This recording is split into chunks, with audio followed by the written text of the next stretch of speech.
Hello, everybody. Hi, Louise. It's so good to be together. Hello. Yes, Hello. always good to be with you. It's been many years now that we've known each other.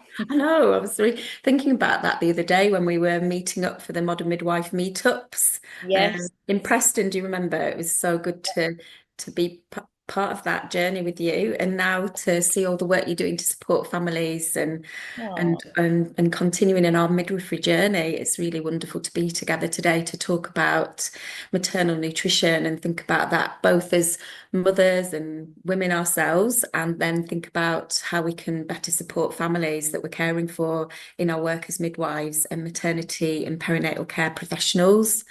So, welcome to everybody that's joining us. I think there was like over 350 people ready yeah.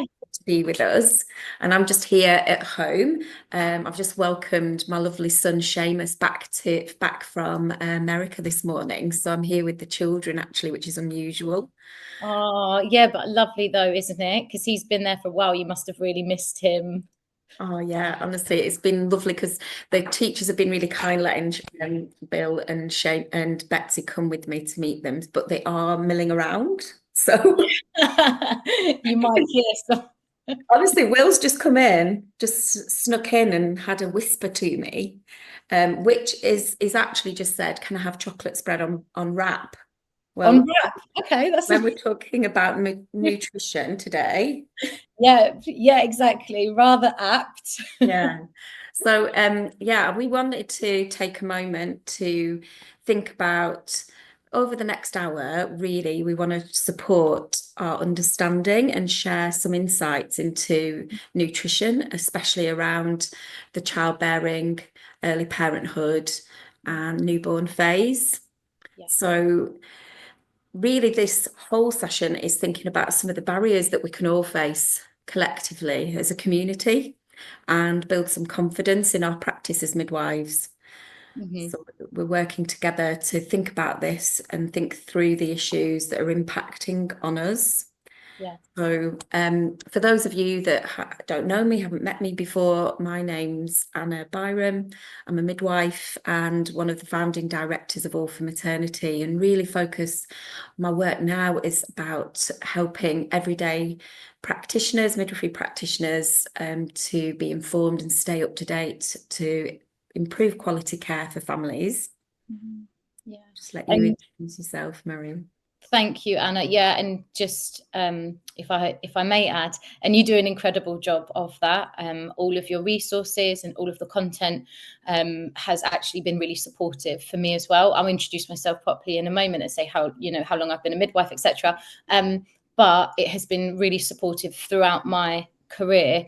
And as I say, some really great resources there that are very reliable, constantly updated. So yeah, massive thanks to you and well done on that one because it's hard work. Yeah, thank you. Yeah. How long have you been a midwife, now? Yeah. Well, so for those of you that don't know me, I'm Louise. I'm also known as the Modern Midwife Yeah. online. And I've been a midwife now for a qualified midwife for 12 years. And it's absolutely Mm. flown by. And when I say it, I'm like, gosh, how's that happened? Mhm. I have also got two books that have been published by Penguin. They're both bestsellers. So I'm really proud of that. And one fairly recently won an award. Um, yeah, so that was good. And I'm also a mum to two small children myself. And I work as an advisor for Active Iron, and I very much took their products during my pregnancy and postnatally, and I still take them now, to be honest, as well. Yeah, and it's been so amazing to see the impact you've had supporting families because you've also got a range of courses alongside your book and resources online to support families, which it's so important. I always love seeing your updates online as well on social media with the blend of that personal insights from your own experience as a midwife and mum, but also the using evidence to inform how we communicate messages. And I think that in this information era, it can be really challenging for us as professionals, but then also for families Yeah. to kind of weave through and pick out what is, the factual, evidence informed, and then Mm. applying it to your own personal life. And I think collectively, I suppose we're working in a sort of symbiotic way to help not just the midwives and professionals, but also the families. And I Mhm. really value the work that you do at supporting that conversation. Oh, yeah, thank you. And it is tricky, and as we'll discuss in the talk, the barriers that we face. I mean, there are so many in so many different ways, and in the wonderful world of social media as well. It can be difficult to approach topics that you need to approach them with honesty and integrity, but you also need to make sure that they are fully backed by evidence. And sometimes some of the things that I've been saying for years, when I actually really looked into it, I was like, oh, the evidence is actually a bit patchy here. Yeah, So, it is very difficult to share information in general and online. But I think that as midwives, we do have quite a fine way about us of tackling that. And so we're going to get into that a little bit more, aren't we, about breaking those barriers as well of yeah. communication.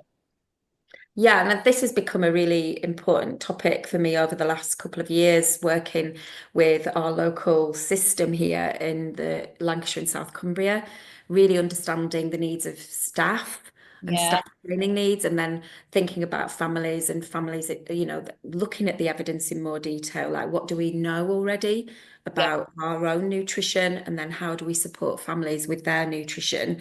And I Mm, think whilst it's always been a part of good antenatal care, actually learning more. We're learning more all the time about the consequences of and impacts of yeah, messages.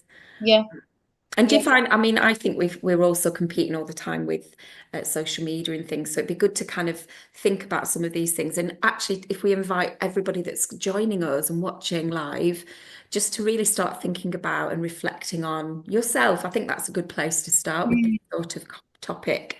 So as we go through, we'd really encourage you to think about your own nutrition, your own food choices, and the challenges you face personally, which I mhm. think helps us to think about it then for the families that we serve. So we're aiming today to focus on four kind of areas. Obviously, we want to explore why maternal nutrition matters, what are some of the challenges and opportunities to really improve and enhance nutrition across our communities. We did want to spend some time reflecting together about our own experiences, our own personal lives, our families. So we're going to spend a moment on that, and that's again an opportunity for everybody to experiences and life. And then we want to make sure that everybody watching feels really informed about the impact of maternal nutrition on health outcomes and experiences, leaving you with some tools and practical tips for midwives, or anyone really working across maternity and perinatal care. So, just to position at the beginning of the session together, we know there are benefits of optimal nutrition. There's benefits for the mum, the childbearing person, the baby, and all the family. But actually, this is something that touches us all. And one of the things when we were preparing for the session, we really reflected that this is for everybody in society, for all of us as a community, and anything we've been learning that apply to childbearing women, people, and families obviously applies to us all as midwives and health professionals. We know that optimal nutrition promotes healthy growth and development for our babies, our children, but also for our adaptations during childbearing. It can reduce the risk of complications throughout the childbearing period, and it helps us to manage the extra demands of pregnancy. What a big adaptation we make during the childbearing journey. It's just incredible how our body adapts and the physiological adaptations. So, eating well and having access to nutritious food can really make a difference to improving our experiences. So we thought it'd be really important to kind of position, well, what do we mean by optimal nutrition? What are we talking about? And when we were thinking about this personally, I've learned so much about um, what we mean by healthy diet, food, and it's really shifted over my life course and actually learning about what's in front of us and what we're choosing. But when we talk about this in terms of this session, we're talking about fresh food that hasn't been highly processed. And actually, it can be really hard, especially, you tend to pick up things from your own cultural perspectives. Um, you can make assumptions about food and what's processed and what isn't.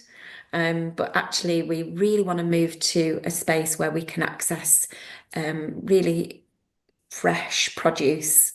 And we're going to come on to why that can be challenging. But this is kind of that colourful plate, that colourful food, really wide variety and access to different kinds of fruit, vegetables, meat, and dairy products. This is a picture that kind of captures some of that and what we're meaning. And what we know when we do get access to good fresh food, we then get access to really important nutrients. And we know that some of the nutrients that we do get access to from a healthy diet are especially important in pregnancy. And some of them are just listed here. And this is a bit of a refresher for those professionals on the call and for families, anyone that's joining us that might be pregnant at the moment or hoping to be. Or have young children, just being aware of those nutrients that are important. So you can see here folic acid, iron, calcium, vitamin D, iodine, and zinc. These are 6 of the core micronutrients, you might refer to them, that can be supportive. And then you can see some of the kind of useful benefits or ways that they impact on our health. And what we know is that if you have a deficit or a deficiency in any of these nutrients, that can have an impact on the growth and development of the baby. So it is useful for you to be clear about that when you're a midwife and when you're practicing. So it's worth taking a moment just to make sure you feel confident in this area of your practice. So we know if you have low iron levels, for example, it can cause tiredness and fatigue, a lack of energy and poor concentration. And actually, we know that iron deficiency anemia is one of the largest impacts of like micronutrient deficiency in the world. And so it disproportionately affects women of reproductive age. So I know we're going to sort of touch on this in more detail, but that's something that as midwives, it's really important to be aware of in our practice. So we just wanted to take a moment now to think about our life and some of the experiences we have as midwives and mothers and family members. So it'd be nice now just to chat together, Louise, about some of your life experiences and share some of mine about, how we can access good nutrition as mothers and parents, and then how we can support that across our family. And then what we've learned from some of the work we've done as midwives across our experience. I was just reflecting on, you've been qualified for 12 years, and it's easy for me to keep a track of how long I've been a midwife because I started my training in the year 2000. So I'm like a millennial midwife. So my career started, over 25 years ago, sort of learning all these things. I can remember when I started my midwifery education, I learned so much then that hadn't felt like I'd been taught in school, or there wasn't any sort of real huge education in schools. And I know when you compare our school experiences to other countries that really invest in teaching children and helping them prepare food and teaching them about the varieties of foods. I don't recall having lots of that in my school life. I don't know, did you have any of that sort of exposure to learning about nutrition? No, hardly any at all, to be honest. We had a DT class where to be honest, most of the time we learned about making cakes and cupcakes specifically. That's what I seem to remember. Cookies, yeah, biscuits Biscuits and cakes. and scones. Yeah, yeah. But yeah, I think you've touched on a really important point there that I often discuss, the fact that I don't think that we educate anyone early enough about anything, but in particular health and women's health. And I actually started my first book, but part of the introduction goes into detail about the reason that I wanted to become a midwife was because no one could answer my question. So I would ask my science teachers, but how do two cells meet, come together, and a baby is formed? How does one part know to become an arm? How does another part know to become a brain? How is the placenta formed? So I was asking all of these kinds of questions to my science teachers, and they were just like, well, we don't really know. And I was like, but this is how we are all here. How is this not common knowledge? Like, why aren't you teaching me this stuff? I know. I can And remember the first time I saw a catheter in my yeah, midwifery education. I was like, how is that possible that that would fit in my urethra? yeah, And yeah. I just thought it was so big. I was like, oh my goodness. And then you don't know much about your anatomy. You don't know much about how your body works and functions. That's it, exactly. And so we really aren't taught enough about the human body in general. And as I say, about women's health, pregnancy, birth, and beyond, and nutrition. Like, all of these parts are key factors that the vast majority of people experience, and everyone eats every day. So it's really important for us to, think about what we're putting in our bodies. Like you say, not just women. It's important, of course, that we educate women appropriately, and and we are up to date and give evidence-based information. But that good old saying, the nurturer needs to be nurtured. So if you're caring for women, you need to also think about your own nutrition, as you say, and what you're putting in your body, and how often have we got well, I used to anyway, a black coffee on the go and no breakfast until 1 p.m. And I've shoved a couple of biscuits in my face on the way. It's not uncommon, but yeah, going back to your point, I think it's really important that we do discuss nutrition more, and that we educate women and ourselves better on the topic, because it can impact every aspect and element of your health. I know. I mean, I've got more interested in the last 5 years in the impact of poor nutrition personally for Yeah, me. And like you say, like that increasing, when you become a mum and a parent and you're trying to juggle that alongside working full time. Often most of us now have to work to sustain ourselves, and it's becoming even more challenging and pressured that living, sort of living and working in the sort of high stress environments and having lots of cortisol in your body, which yeah, can have a knock-on effect to your gut health and yeah, your general health and well-being, but also that pressure of a busy life yeah, for me meant that I was making poorer decisions around the choices around food, yeah, grabbing quick fixes that are often very highly processed or snacky, like you were saying, grabbing a biscuit. yeah. I know as a midwife, when I was working clinically, I was often always having cereal. Like it felt like it was always breakfast, especially if I was doing nights or was up through the night. You feel like all you ever really want to eat is some kind of breakfast meal. It's so true. I used to live off of granola doing nights, especially. Yeah, And yeah, then obviously when I actually suffer from psoriasis, it's something that started in my teenhood years. And unfortunately, it was triggered by some little midgie bites. I mean, it's the season of midges these days, but yeah. I actually had some bites, like a lot, one summer when you're sort of playing out and we live really rurally. And I got loads in my head just all at once, and it triggered an autoimmune reaction that Oh I've now lived with. my So goodness. it's something that I've learned lots about, and it's required me to really understand. It's an autoimmune condition.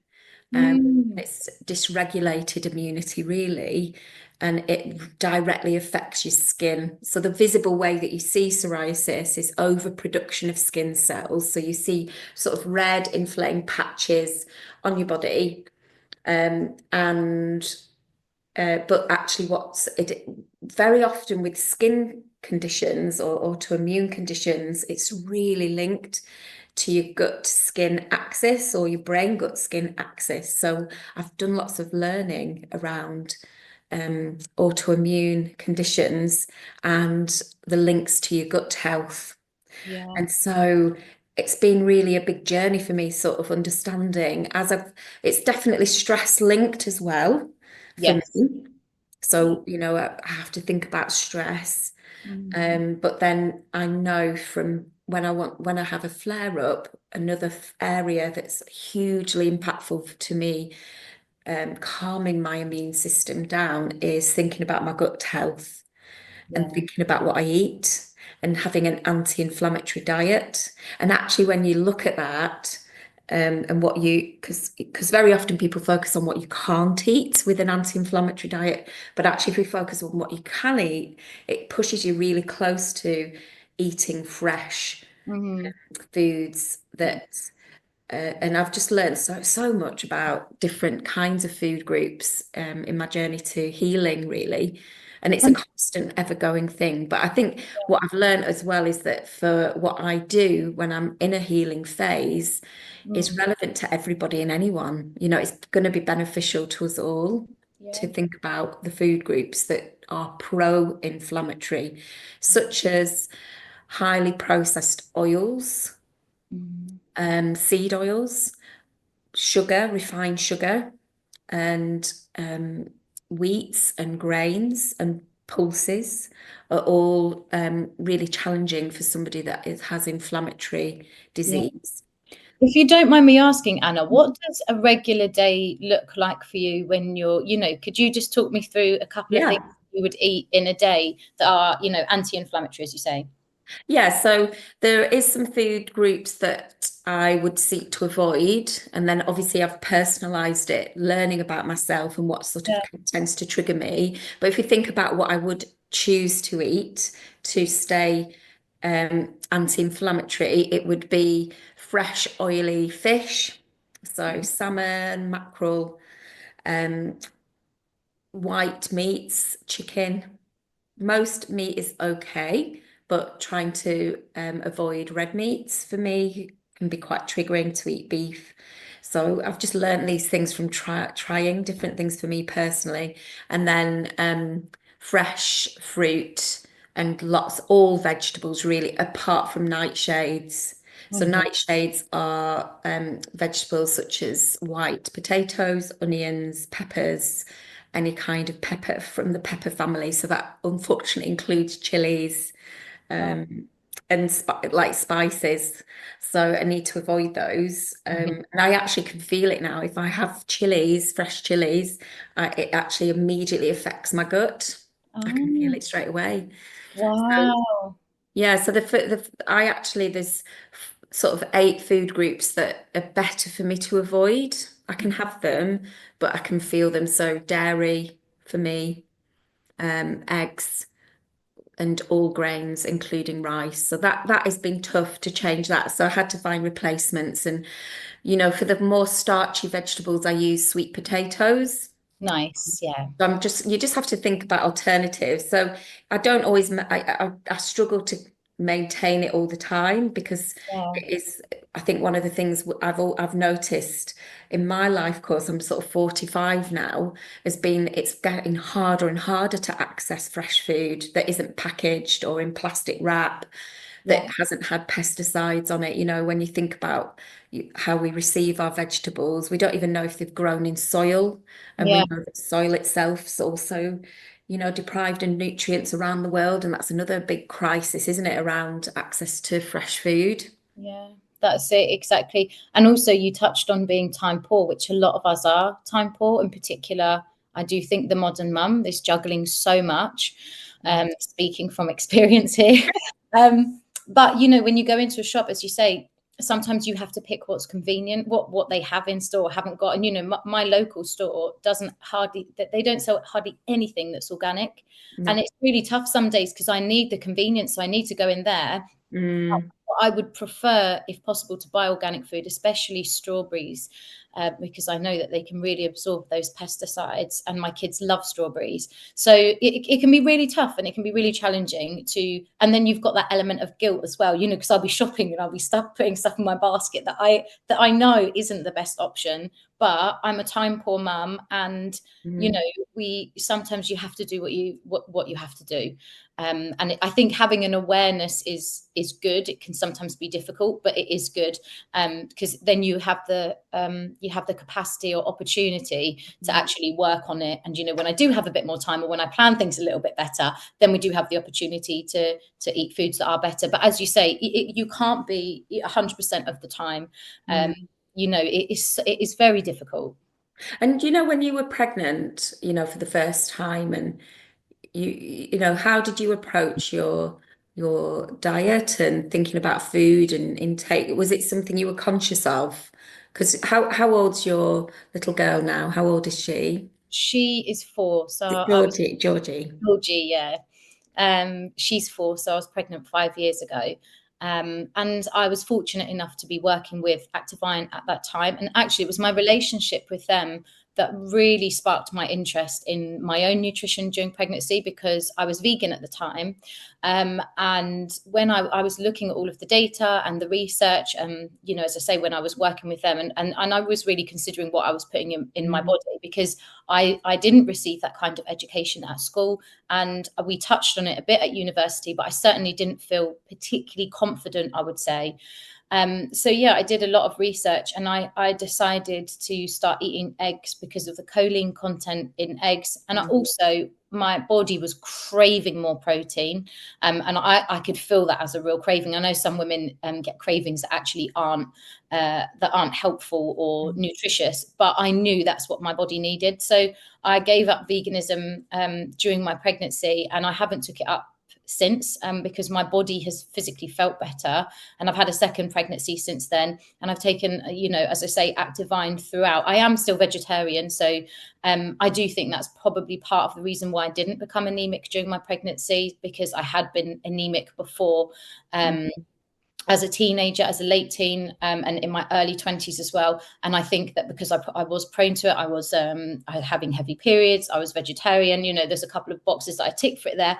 But fortunately, that was the decision that I made. And I definitely think it was the right decision for me personally. And I do still completely understand veganism. I understand the ethics behind it. I'm on board with those things, but I also think it's so important for us, during pregnancy, as we will talk about as well. That's where health and well-being for us all starts, is in the womb. And so I really felt like I needed to listen to my body, and that's what I did, and I have no regrets.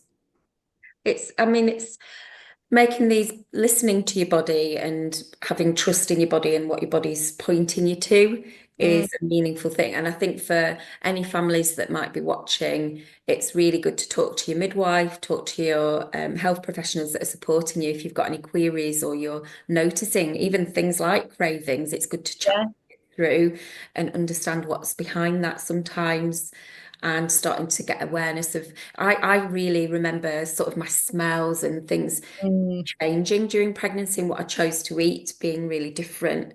I, yeah. I experienced a hyperemesis with my littlest lad, Bill, he's now 8, but I really struggled in my pregnancy with food smells, and feeling sick continuously.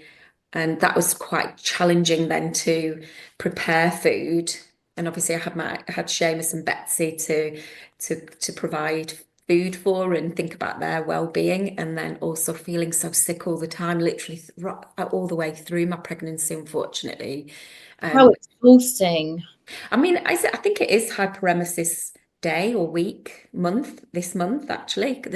So it's good to think about all the different impacts of that Yeah. and barriers and challenges that can contribute to, impacting optimal nutrition really through the childbearing phase. Yeah. And it's good to think about also now as mums and caring for our children as they grow, helping them make healthier choices. And now I've got teenagers and older children, like you just heard. This is what my littlest lad, he does when I'm on a call. He'll come in and ask me for things that he shouldn't have. Yeah. He catches you while you're vulnerable. I like the strategy. Or you're harassed in the supermarket and they're sneaking things in the basket, because Yeah. I suppose that's one of the challenges for us all, isn't it? That now the attract, the way that companies promote their products and produce is really attractive to children, and the packaging and all the branding and things. So, that's another battle that you have, don't you, when children are starting to notice that and what they want. And when they first eat something with refined sugar, then it's really hard to help them to go back to less sugary things like fruit. Yeah, absolutely. And you know, this is something that we've definitely battled with, and as you say, in the supermarkets and things with Georgie, because I wanted to try and keep her sugar free as long as possible. Mm. We got to age 2, but when she was 2, we threw a big birthday party for her at our house, and of course, you know, with that, people brought stuff and whatever else. Like, you know, they brought her. My mum actually bought her a big cake, but and I said, all right, fine, we'll give it up, the, you know, the sugar-free thing on her second birthday. And we had this big party for her. And since then, it's been really difficult, to be honest. And like I Yeah. said, she's 4 years old now. It's been very difficult to say no to her. And when we go into the supermarket and she spots those things, she's straight away, oh, mummy, can I have that? Mummy, please, can I have that? You know, and it's really hard work having to keep saying no all the time. Or when you go to other children's birthday parties or whatever, you know, I think it's so hard for mums nowadays to put those boundaries in place without seeming like, you know, you're the killjoy, because, you know, sugar tastes so good, and for a short while it makes you feel good. And remember the parenting for Seamus, my eldest, who was born in 2005. So he's Mm-hmm. coming up to being 20 this year, which is just wild to me. But he, I was so conscious about every decision I made. Mm-hmm. You know, he was carried around in a sling all the time, and I had cloth nappies for him, and it was just using like sort of essential oils, tea tree and lavender to clean them, and really being conscious of what sort of toxins he was exposed to. Yeah. Um, and like you with Georgie, just really, he didn't have access, little bits of things maybe from, like you say, family members that might care for him as he got a bit older, but he didn't have access to sugar. And, you know, it's then as you have more children and life becomes so busy, it's really hard to sustain that.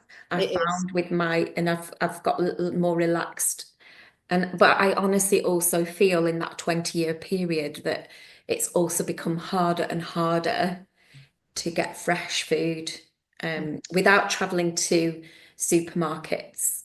And Mm-hmm. over my life course, you know, supermarkets have become bigger and further away from your local area.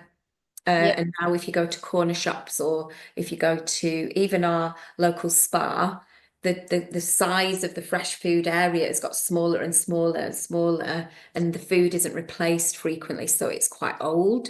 Mm-hmm. Um, and it's just if you have to make a quick Yeah. nip to the shop or you haven't got access to a vehicle, these are all really big challenges, aren't they, for us as parents now?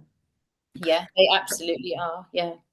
So I mean, I put a picture up of Betsy there, my daughter. We've been starting to think about can we make food from scratch, but again, that requires quite a lot of time. So I just thought I'd put that up because we wanted to make our own bread. I'm actually from a family of bakers. So my grandma, my mum's mum, was had a bakery. And my auntie and my mum's sisters, they were all amazing cooks and really great at making food. And my auntie started a sourdough starter, and then it passes it around the family. And actually, my brother's a chef, a head chef in a local restaurant, and he uses my auntie's sourdough starter for all the breads he makes at the Italian restaurant that he works at. So Mm. I How just lovely, though, that that recipe has lived on. I What a know. legacy. I know, but then I think for me, I know that bread obviously is a bit of a nemesis and Yeah, grains, and it is a processed food because it's such a sort of staple for many diets across the world, bread. But yeah. actually, we don't think of it necessarily as a processed food, but it is. And it's the hidden things, isn't it, in food that we're reaching for now that we don't even know that are there. Like you said, the Yeah. sort of pesticides that they use in farming to keep off the bugs. You don't know what's actually on your food. Even if you're making what looks to be healthy decisions, you Mhm. can sort of equally be limited like that when we don't know what's in our basket. Yeah. So I thought it'd be good to kind of think about pulling some of our experiences into the wider evidence base, and what we know of some of the wider challenges for families. And we're kind of focusing this on the UK context, but many of these things are also linked to the global picture as well. And we know, obviously, globally, when we look at the global picture around maternal nutrition, that continues to be huge inequities in our well-being and access. But actually, we know that suboptimal maternal nutrition is an issue for us all around the world. So sometimes that suboptimal nutrition is, you know, we're not getting access to food.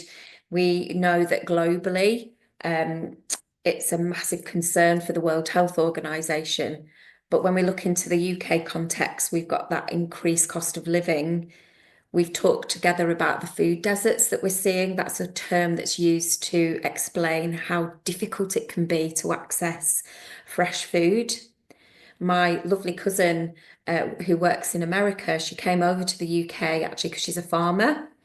And she does work in inner city areas, just talking about these food deserts and how it's really difficult to grow food in a city, in urban areas. And so she does lots of work with urban farming.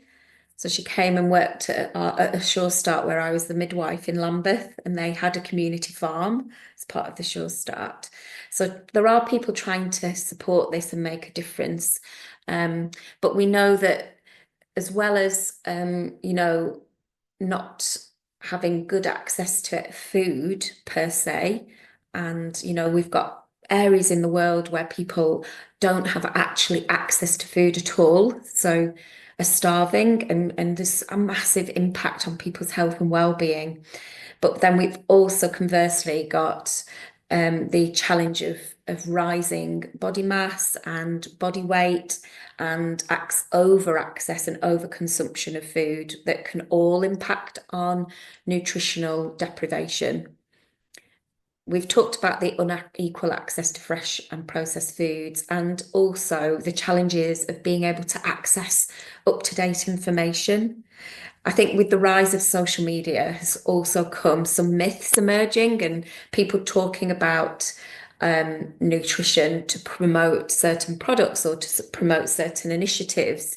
And then there's all the fad diets that come out and things that maybe aren't always evidence informed. So there is a need to improve our education and access to evidence informed education, not just for families, but for healthcare professionals too. So we feel confident opening conversations and personalised conversations with family. So we know that if we do have suboptimal nutrition during childbearing, we can then lack some key nutrients, like we talked about those 6 key nutrients that we mentioned at the beginning. If we have any nutritional deprivation, that can lead to various negative outcomes for both us as childbearing women and people and babies. So there are risks to us as individuals, and there can be an increase in adverse birth outcomes, but also those longer term implications for our families. So when we're looking at maternal health implications, we know that nutrient deficiencies, including anemia, can have an impact on preparation for birth, and obviously can impact our everyday experiences of childbearing and our general well-being, including tiredness, dizziness, and feeling unwell. We also know, though, that if we have any deficiencies, nutrient deficiencies, it can increase our chance of having preeclampsia. And we still don't know fully why these links, we don't know. We're still researching and trying to find out more about the causes of preeclampsia, which is a pregnancy-induced condition. But we know that you have got an increased chance if you've got any micronutrient deficiencies. There's increased risk of complications during delivery and increased maternal mortality associated with poor nutrition. So these are important things for us as childbearing women people. There can be adverse birth outcomes as well for people, for babies, if there is maternal nutrition deficit. So these are the things listed here, such as low birth weight, preterm birth and stillbirth, and babies that are small for gestational age or growth restricted in some way. So that's important for us to be aware that obviously like Louise said, that, if whatever we're putting into our bodies as mums will directly impact the nutritional status and growth of our babies. So there's that direct correlation. So it is important that we take time to think about this in our work. And obviously, there is that long term, we're building our awareness and understanding of the long term health implications for children and us throughout our life course. We are learning so much more now about the long term consequences of ongoing and consistent deprivation and nutritional deficits. So these are some that we're being mapped to the evidence. So increased risk of chronic disease, poor neurodevelopment, wasting and stunting, micronutrient deficiencies, lifelong, and impact on school readiness, enrollment, and learning performance. So it's kind of having an impact on our health and then our social and educational well-being as well. So for those of you on the call that really want to learn more about nutrition beyond this session, there are a range of tools and resources that you can access. These are things that we use in our practice as midwives, myself and Louise. We refer people to them. I was an infant feeding specialist and then coordinator in clinical practice as my last clinical leadership role, and got really interested in those early choices for families and how we best support families with those decisions and then really care for them practically. Because it's easy to tell people what they should do, but how do we support people to sustain that approach for any choice that we make? How do we wrap around families to really better care for them? So these are things that I've used throughout my career that I find really helpful. Obviously, we get regular updates and support through the government. And so please do look out for the Public Health England resources, but also the wider government information, especially around statistics and things like that. It's good to have a look and be up to date and aware. And then look for your local data as well. What are things that are impacting families in your locality? Do you work rurally? Do you work in urban inner city areas? What's the communities that you're serving? What are the cultural needs? What are people generally eating? What are their cultural diets? You kind of want to know about your local community and go and speak to your local community as well and get to know each other. And then thinking about the peer-to-peer support opportunities that are available.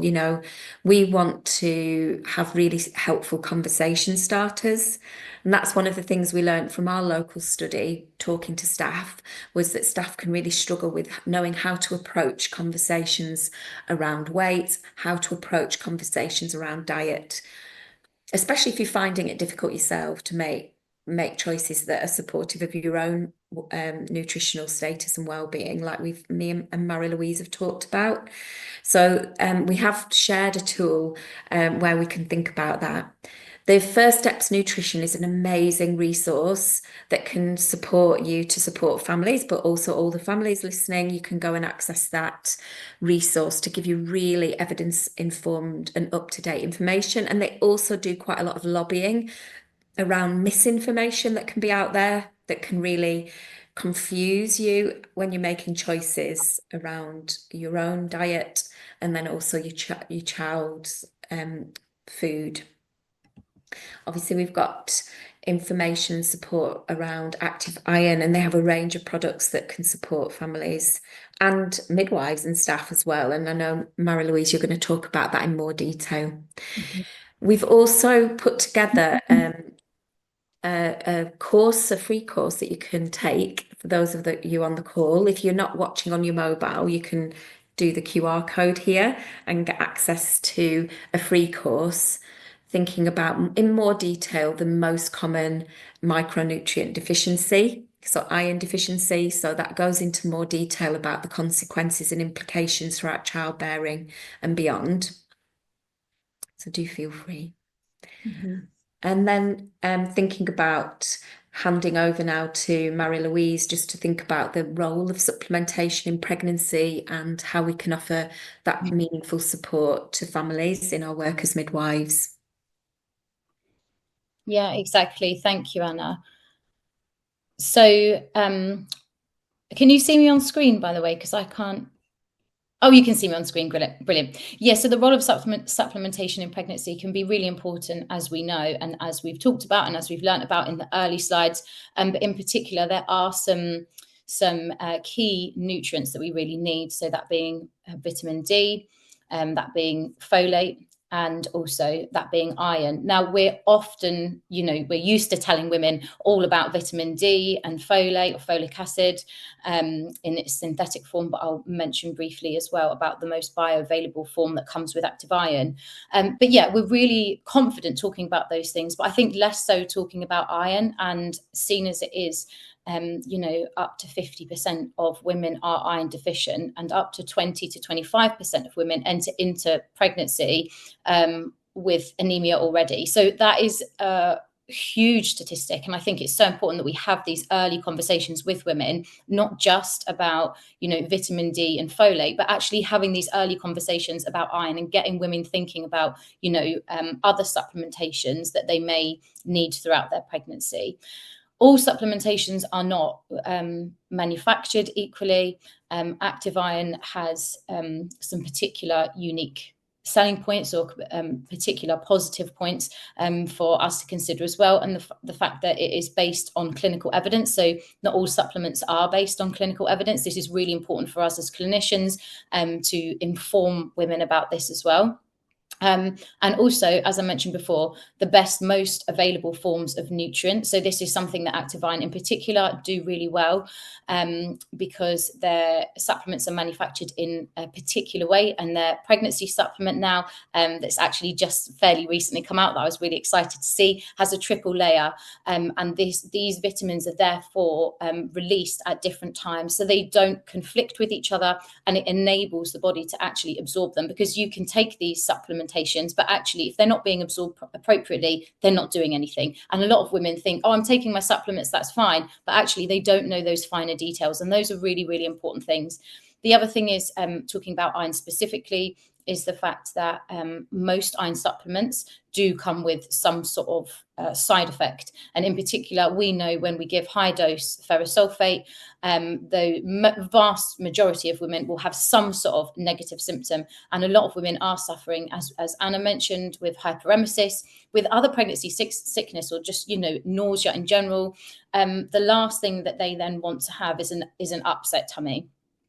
So their formula is non-constipating, and that is also clinically proven. And as I've mentioned before, the biologically active L-methylfolate, that is really important. I've got a whole article on Active Iron's website. If you go into the healthcare professional section, there's a whole article on that with the latest data and research behind why it is important for women to consider what kind of supplements they're taking and ensure that those are provided in the most bioavailable form. And as I've already mentioned, the time release as well. That's with the pregnancy, their new pregnancy product. So the importance of iron at each life stage. We touched on earlier how we don't have much education in our earlier years and throughout school. And we very rarely talk about the importance of iron before girls start their periods. And again, it's important because during adolescence, you are going through a huge growth accelerative period, and you're going through a massive hormonal shift. Often they're taking exams, and it can be a really tough time. So if on top of that, young girls are starting their period, they're becoming anemic, they're getting brain fog, and when actually this could potentially be prevented through education and potentially through supplementation if they are getting particularly heavy periods, for example. So it is important that we're having these early conversations because there is a massive unmet need for women in particular. As we know, iron deficiency anemia affects women far more than it does men. So yeah, preconception is an important time, pregnancy, and also perimenopause as well. So sometimes during the perimenopause stage, we know a lot about pregnancy and the iron requirements for pregnancy. We're going to talk a bit more about that and postpartum, but going across to perimenopause, often as well, before women do go through the menopause and their periods stop, they can get really heavy bleeding, and hardly anyone speaks to women that are experiencing this about iron intake and about how important that is if you are getting those kinds of really heavy periods. And as I said, we'll go into detail more about pregnancy and postpartum, but you have that whole kind of like life cycle of a woman really, and the importance of iron requirements throughout the life cycle. And I was actually thinking, Mary Louise, that people don't always know that they've got heavy periods throughout their Yeah. productive phase. And it's really useful to be aware of like what that actually means, or what we're referring to, Mm. because it is often self-defined, but if you don't know because you've always have had heavy periods, Yes.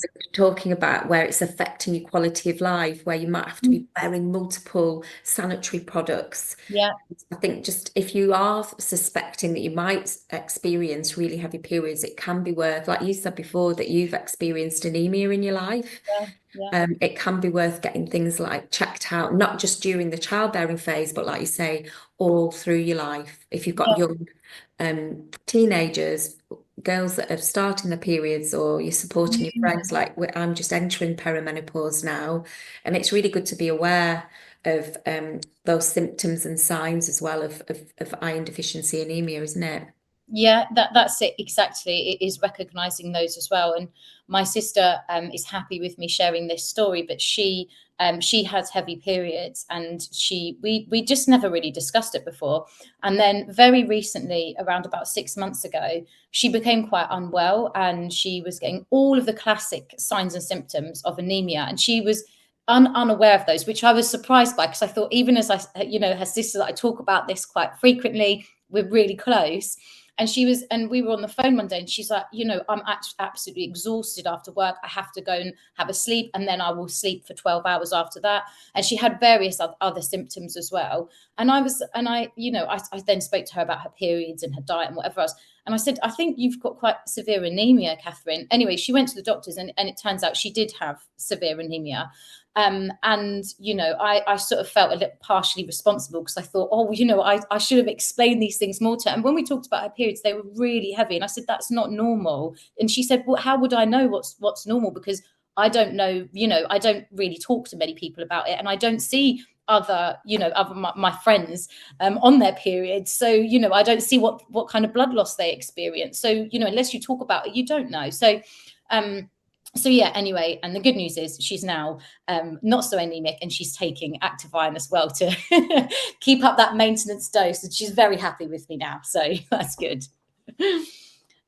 So moving on, and talking a bit more detail about active iron. So as I mentioned before, not all iron supplements are manufactured equally, and the thing that really active iron outshines other supplementations is with their groundbreaking patented formula. So the capsule itself is wrapped in a protein, and also a chain of fatty acids. And that what that does is that prevents oxidation in the stomach. Now, oxidation in the stomach is it's not ideal for women, because that is when you get those increased symptoms that we discussed, that nausea, constipation, any kind of gastro symptoms that can be as a result of oxidation. So it bypasses and it goes to the site of absorption, which is, again, not just for the symptom side of things, but actually that is where iron is best absorbed. So it targets that area specifically, and there aren't other supplementations that do that. With regards to the evidence that I talked about earlier, and how important that is for us to share data with women as well, because if we're making recommendations and claims, it is important that we have an understanding around that. So active iron is more bioavailable, and is actually 2 times better absorbed. Compliance. So as you know, lots of women will end up not taking their ferrous sulfate, or they'll take kind of sporadically or randomly. So therefore it doesn't really work and get their iron levels up. But actually with active iron, there is 4 times better compliance. And I am pretty sure that's because there's a reduction in symptoms, and there's 6 times less gut irritation. So of course we're going to see better compliance if women aren't getting symptoms, because most women want the best for themselves and for their baby. But if you're experiencing these really difficult symptoms, you've got a difficult choice to make. Efficacy as well, 94% increase in iron levels in 6 weeks, which, you know, that speaks for itself, really. And energy, increased energy and fights fatigue as well. So that was the reports from those that took part in that study. And that study was taken a few years ago now, when I think people were quite exhausted anyway, after COVID and around COVID and the restrictions and all of that. But that set aside, the reports where there was still an increase in energy level and fatigue. Again, on the topic of clinical studies, this is something that Activine do really well, and they are currently, I'm really excited about this, they're currently undertaking a clinical study at Ulster University with pregnant women. Which, as we know, collecting data on pregnant women can be notoriously difficult. So yeah, that's why I was really excited about this study. The aim is to assess the impact of supplementation with Activine on iron status in pregnant women, with the aim of improving health of pregnant women and therefore, of course, their infants. So already they've recruited 100 women, and that started in mid-June. They're going to continue to recruit throughout 2025, and around about 300 mums will be involved. So I'm really excited to see some of the results of that, and I don't doubt for a moment that they will, you know, confirm all of the previous findings. But it is really important, again, for us, if we are making recommendations, for us to have data that backs that up. So yes, watch this space. And Activine do have a range for women's health in general. So they have their advanced product. This is the product actually that I take most days, and I have not had any symptoms at all. As someone who has had a history of anemia and has had to take ferrous sulfate, I can confirm those symptoms are really uncomfortable, but I don't have any symptoms at all with the advanced product. And they have, as I mentioned as well, the pregnancy product. So their new product now that's just recently come out is very unique because it has that multi-layer, and therefore all of the nutrients and the vitamins are not competing with each other, and they're absorbed at different times, and that is really important as well, as I mentioned, to maximize the absorption. And, you know, therefore, if women are spending money on supplementation, we want to make sure that they are working accurately and effectively. And then the biologically or most bioavailable form is in folates. They've got the active folic, as Activine brand it. And as I mentioned before, it is important that we educate. There's a lot of misinformation online about this. It is important that we educate women so that they can make an informed decision. And I do have a whole paper that goes into great detail. So if you are interested in it, then please go and have a little look at that as well.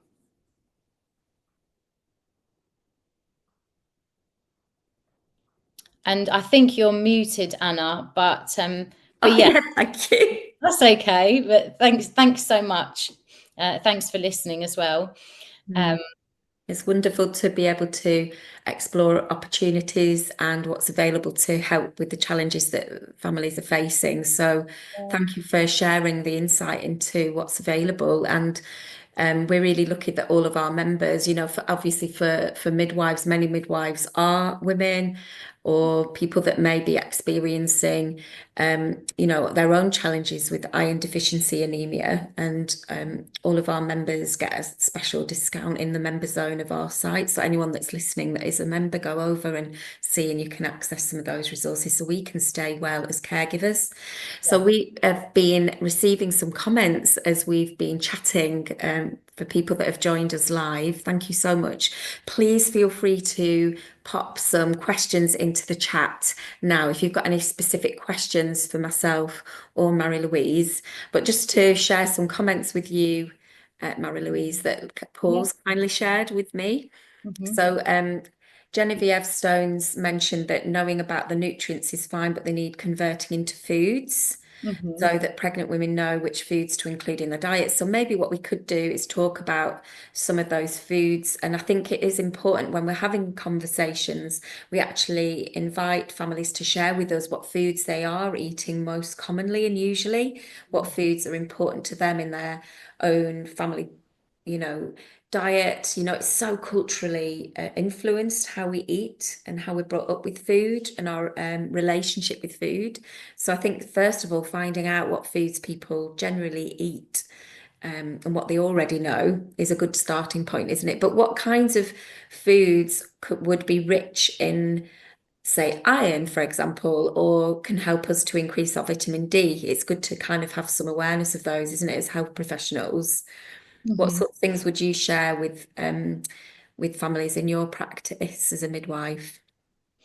Yeah, so as you said, I think it's important to start off with what they're already doing, and sometimes it is difficult to navigate those conversations because if the information that you receive from them isn't necessarily ideal, then kind of like making sure that you address that and you delve into that, but respectfully, because you need to be able to build relationships with women so that they trust you, and they trust what you're saying to them, and it doesn't feel like a bashing because I think when it comes to nutrition and weight and those kinds of conversations, it can be quite difficult, and they can also be quite overwhelmed during pregnancy as well, so they get so much information.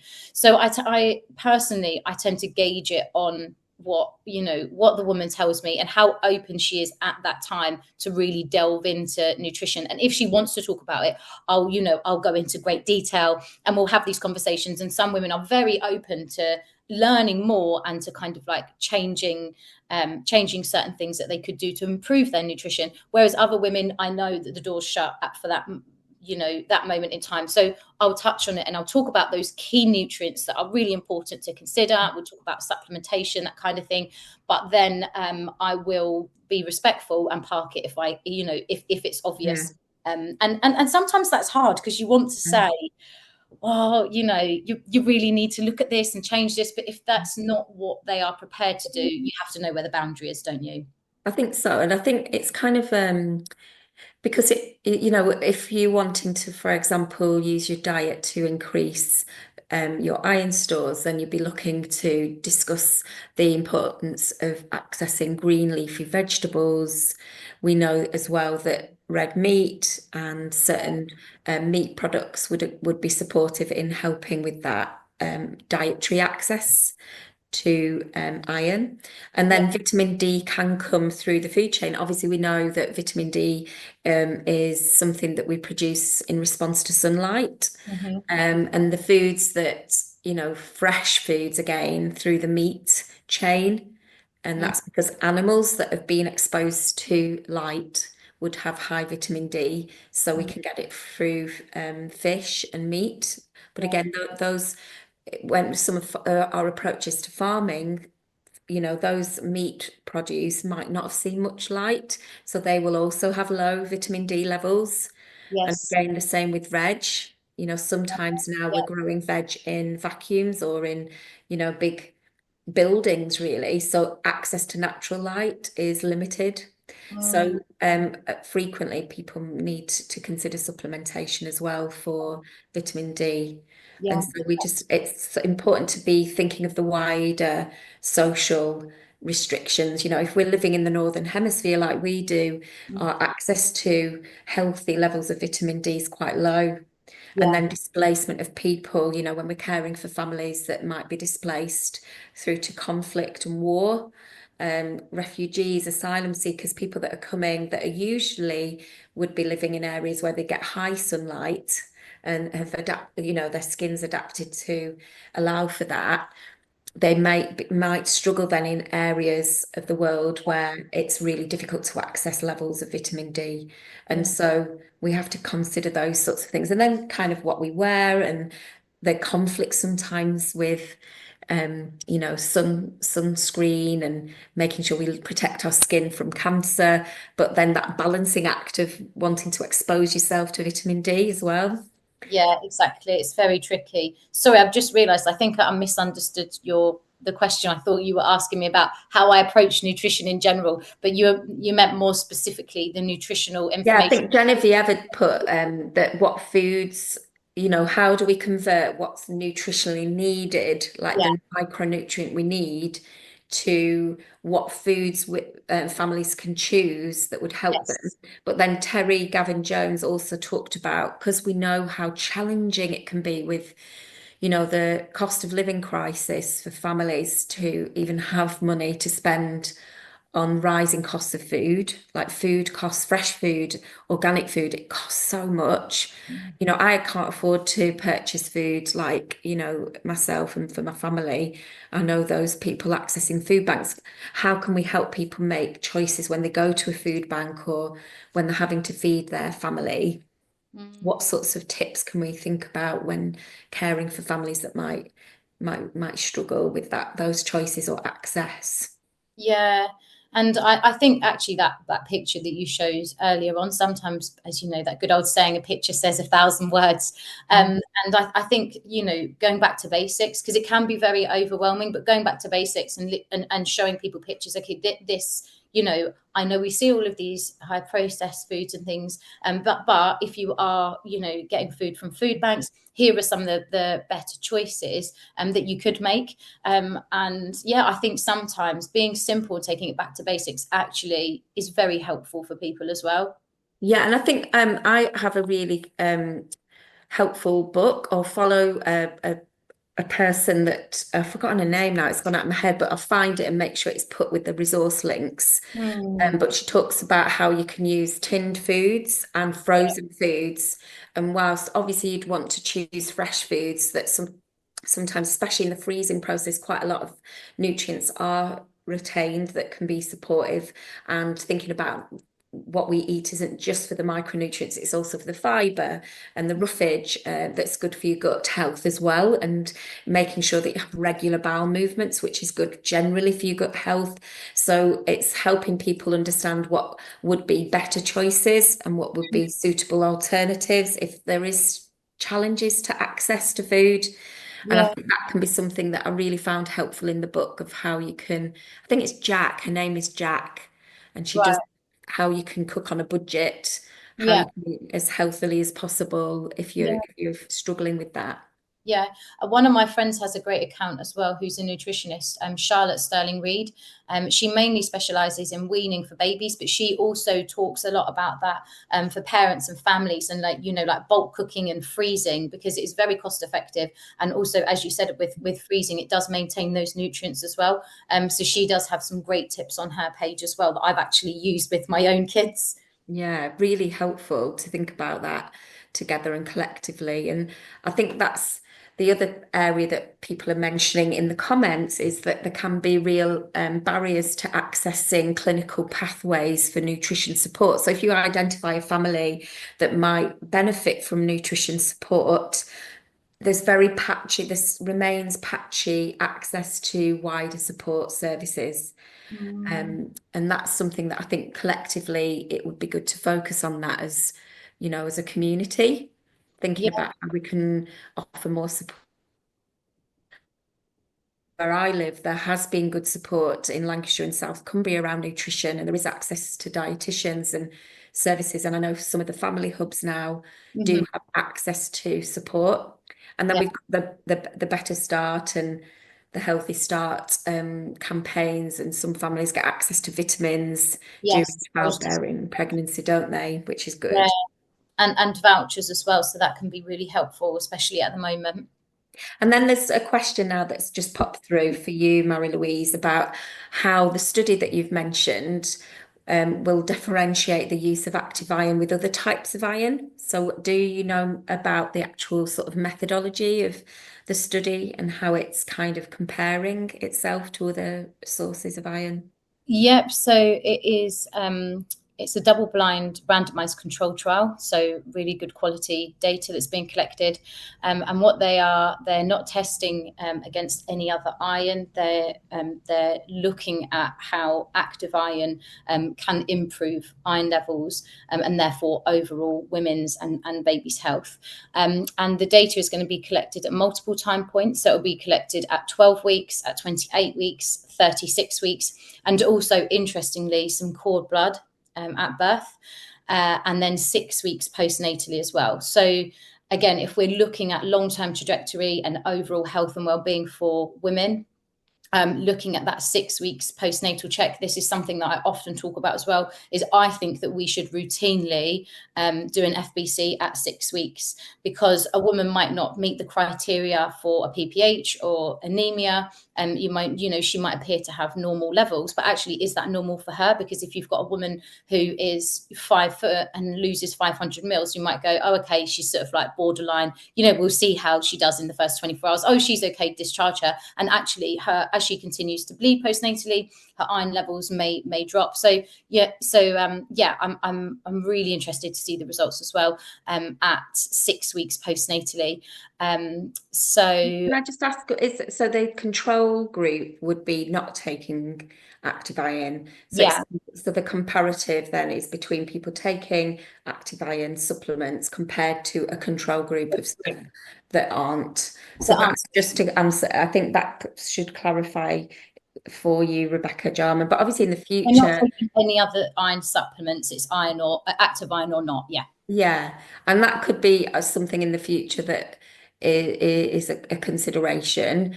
But this one is just looking at that intervention, and it is really hard to plan trials with any intervention because obviously around the supplementation, we know that our diets can really vary massively as well. But Yeah, it's there's any evidence other that we variables. gather has limitations, doesn't it? And it has Yeah, strengths and benefits, and we can learn something from it.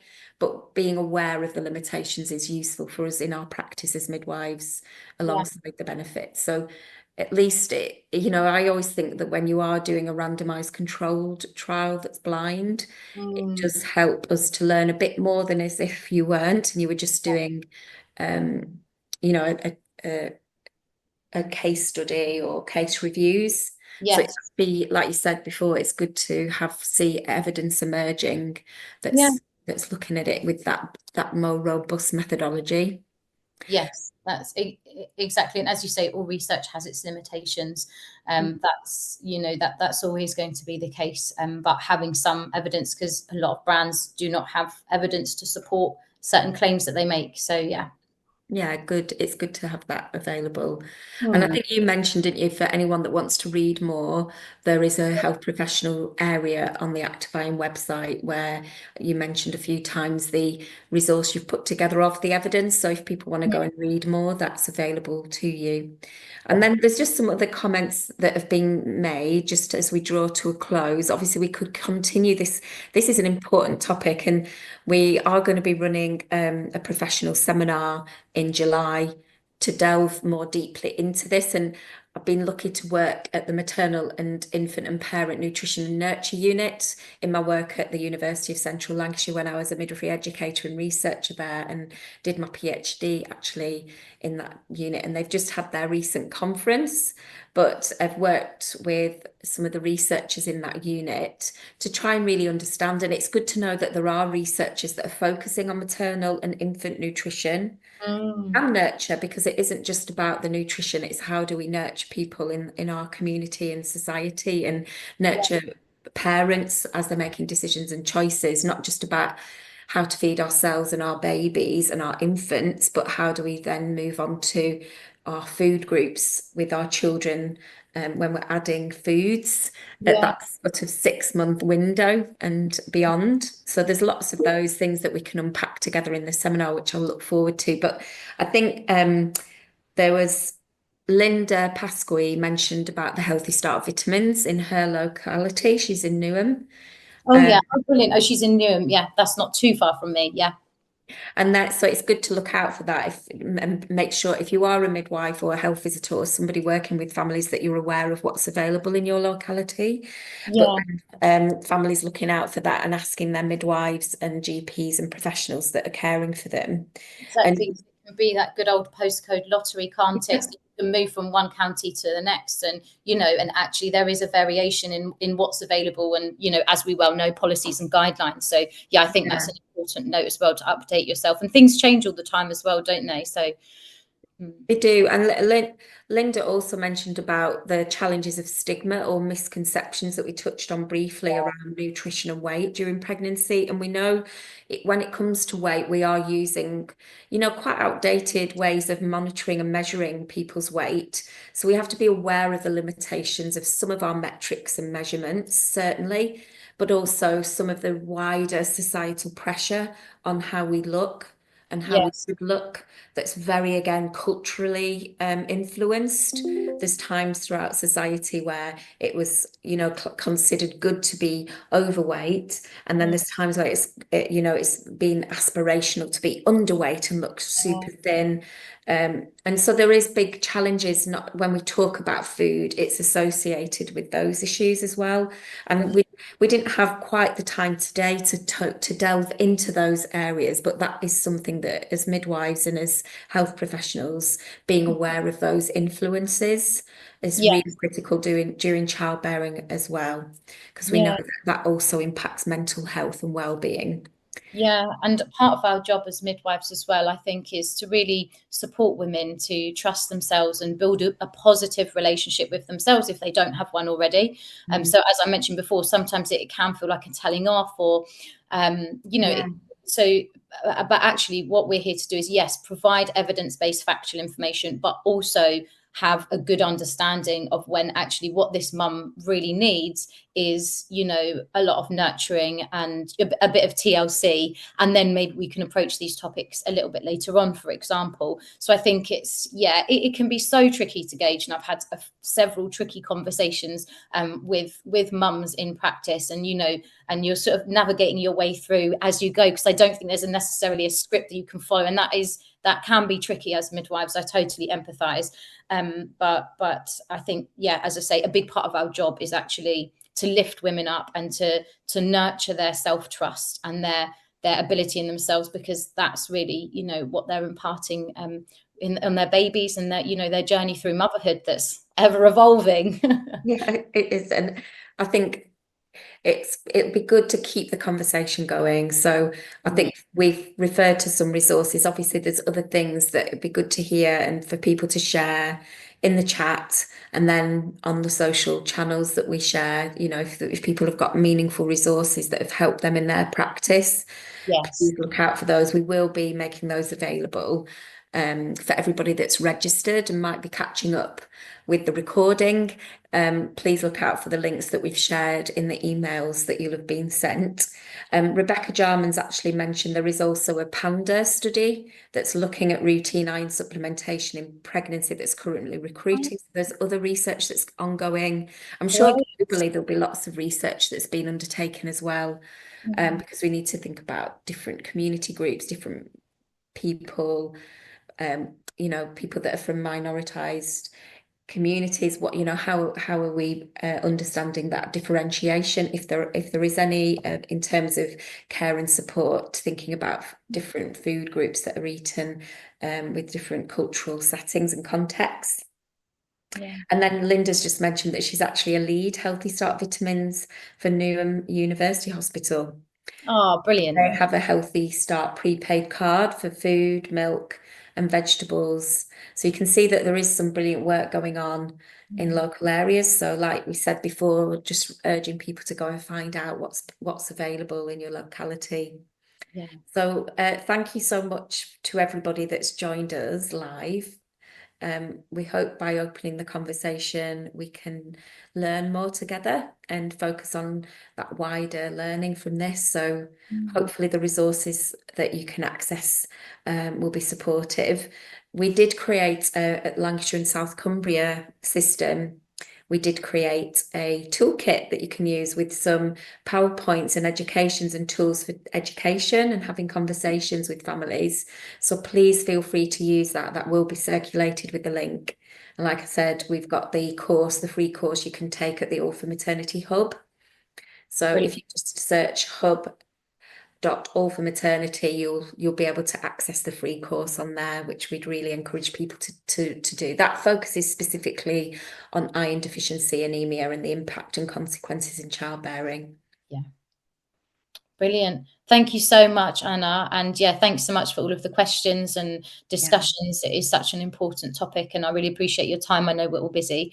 So I really appreciate your time, everyone, to attend. And yeah, absolute pleasure. I learned a lot, as always, from you, Anna. And thanks for Thank sharing you. your story as well, and your personal Yeah, story.